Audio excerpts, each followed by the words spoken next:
Assalamualaikum warahmatullahi wabarakatuh. Salam sejahtera bagi kita semua. Om Swastiastu, Namo Buddhaya.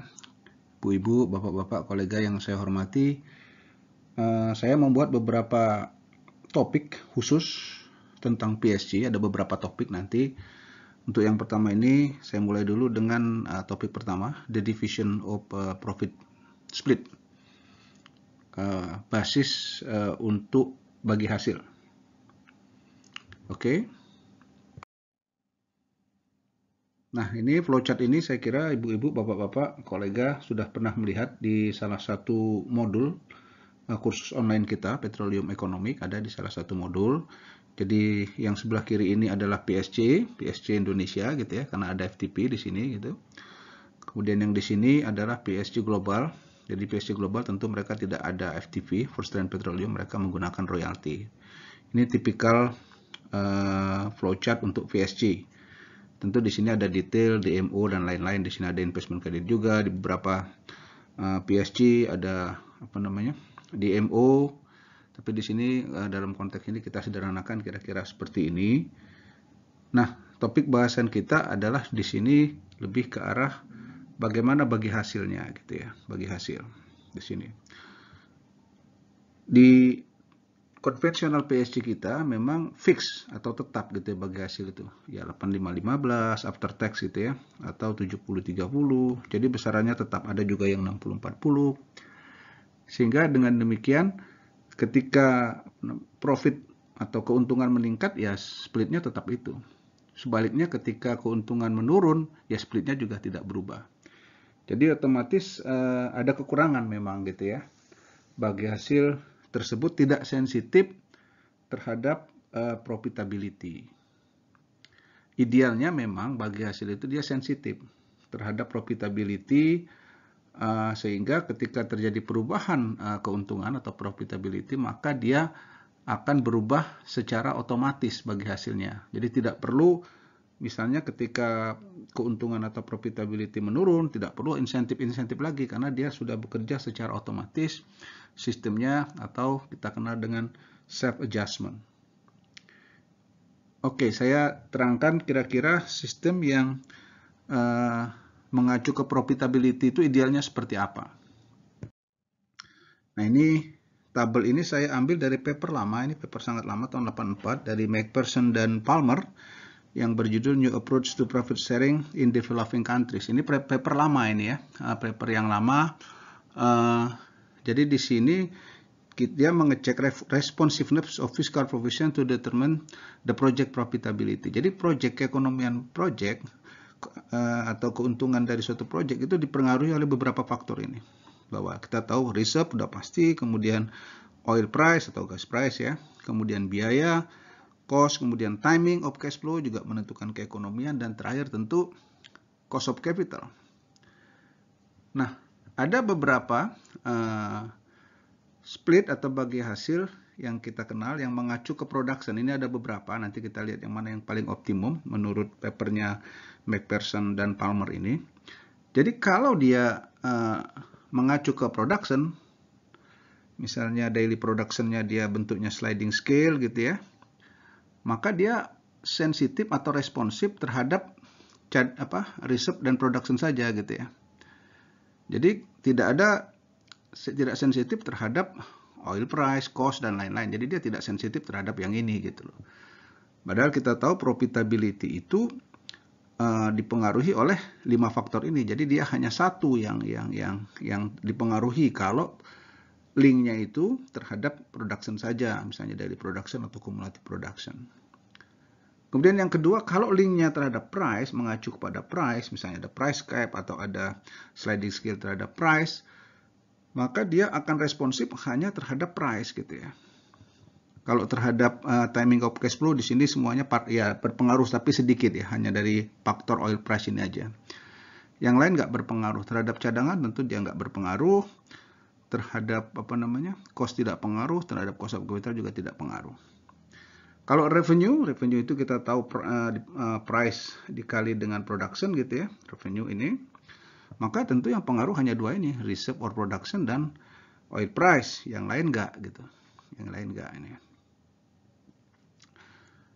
Kalau linknya terhadap cost recovery, misalnya apa ya? Misalnya di dalam beberapa sistem itu kan ada uplift gitu ya, artinya dia bisa ada semacam insentif uplift gitu, bisa merecover cost yang lebih besar sekian persen, atau juga bisa dalam bentuk depresiasi yang dipercepat. Nah, itu tentu berpengaruh ke profitability hanya dari aspek cost-nya situ saja tentu. Jadi kalau oil price-nya berubah, reserve-nya berubah, di sini ya nggak ngaruh juga gitu ya. Kalau link-nya hanya terhadap cost ini tadi. Kemudian ada juga yang kita tahu yang PSG yang split-nya mengacu ke indikator yang simple ya, misalnya kedalaman, AVI gravity, dan lain-lain. Maka itu praktis tidak responsif terhadap keuntungan gitu ya. Dan yang terakhir itu rate of return gitu. Nah, kalau rate of return ini dia responsif, sangat responsif karena dia dipengaruhi oleh semua. Ketika perubahan production dia responsif karena oil price juga begitu, berubahnya oil price, cost berubah begitu, timing begitu gitu ya. Juga cost of capital. Nah, jadi secara teori idealnya memang bagi hasil itu linknya terhadap ini rate of return, atau di beberapa kasus gitu ya PSG dia dalam bentuk tidak rate of return tapi R factor, misalnya revenue over cost gitu. Itu juga sama, kalau revenue over cost di sini revenue over cost juga dia sama seperti ini, dia sensitif keekonomian terhadap semua praktis gitu ya. Nah, apa bagusnya sistem seperti ini? Bagusnya memang dia self adjustment. Jadi kalau ada perubahan-perubahan di sini, ini kan nanti dalam perjalanannya pasti berubah gitu ya. Nah, ketika mereka ini berubah, dia otomatis gitu ya. Jadi kita tidak perlu diskusi lagi, negosiasi lagi ketika terjadi perubahan faktor-faktor ini. Nah, ini ideal, konsep yang paling ideal untuk bagi hasil. Oke, nah saya coba berikan ilustrasinya sedikit. Nah, ini contohnya misalnya tadi ya, ini bagi hasilnya, di sini profit, kemudian bagi hasil gitu ya. Bagi hasilnya mengacu ke sini kalau yang R factor, ada juga yang bentuk ROR, after tax ROR. Nah, jadi kuncinya di sini adalah kalau R factor itu biasanya dia kumulatif revenue gitu ya. Revenue dibagi kumulatif cost gitu ya. Ini R factor umumnya, tapi ada juga beberapa PSG mereka create formula sendiri which is refriction ini juga sebenarnya, cuman dia ada bentuk-bentuk khusus formulanya. Tapi yang umum seperti ini gitu ya. Nah, R factor ini kemudian tentu di sini kita lihat bahwa pada saat R factornya masih rendah, artinya profitability masih rendah, sama di sini juga ROR masih rendah, maka kontraktor dapatnya lebih besar. Kita lihat di sini kontraktor 60, di sini government 40 gitu ya. Sama di sini 85, kontraktor berarti 15 government gitu ya. Nah, makin ekonomis gitu ya, makin turun gitu si kontraktor itu. Ketika proyeknya makin menguntungkan, profitability meningkat, maka yang dicerminkan oleh R factor ini atau ROR, maka bagi hasilnya akan turun gitu ya.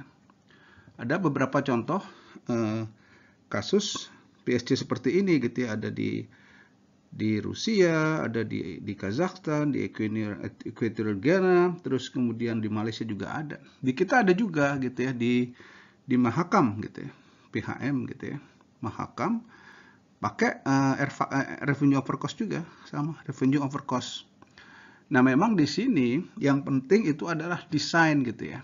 Jadi sistemnya sudah bagus seperti ini yang self adjustment.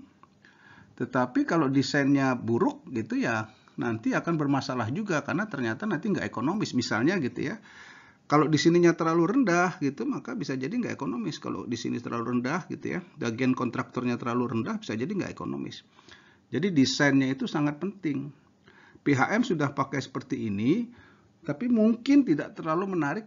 Kalaupun tidak terlalu menarik ya kenapa? Karena ya eropersinya itu di sininya itu range-nya, saya kalau nggak salah di PHM itu dia 0 sampai 1 misalnya, saya lupa ya. Kemudian ada berapa ya? Terakhir itu kalau nggak salah 1,6 R-nya gitu, R faktornya itu, R over C-nya ini. Nah, di sini after tax-nya kalau nggak salah si kontraktor itu kalau minyak 20 gitu. Ini kan oil ya. Oil. dan kalau semakin ini ada beberapa layer, saya lupa gitu ya. Kemudian di sini terakhirnya itu kalau nggak salah 10 karena 90-10 gitu ya. Nah ini bisa jadi walaupun konsepnya sudah bagus, bisa jadi nggak ekonomis karena mungkin terlalu kecil ini angka ini gitu ya, terlalu kecil gitu. Dengan profitability yang lapangan atau wilayah kerja tersebut yang semakin rendah, bisa jadi kurang ekonomis. Jadi sistem yang bagus seperti ini tentu harus didukung juga oleh desain yang bagus gitu ya, supaya tujuannya untuk self adjustment in the future itu bisa tercapai. Kira-kira itu Ibu, Bapak, kolega yang bisa saya sampaikan untuk topik yang pertama ini. Nanti ada topik-topik berikutnya, kita akan diskusi mengenai cara menghitung sliding scale untuk daily production seperti apa. Kemudian ada apa namanya? Revenue over cost, kemudian ada insentif-insentif kalau misalnya investor itu melakukan cost saving dan lain-lain. Jadi kita untuk yang tahap ini kita sampai di sini saja. Saya kira demikian, Ibu, Bapak, kolega semua. Salam sehat, terima kasih. Assalamualaikum warahmatullahi wabarakatuh.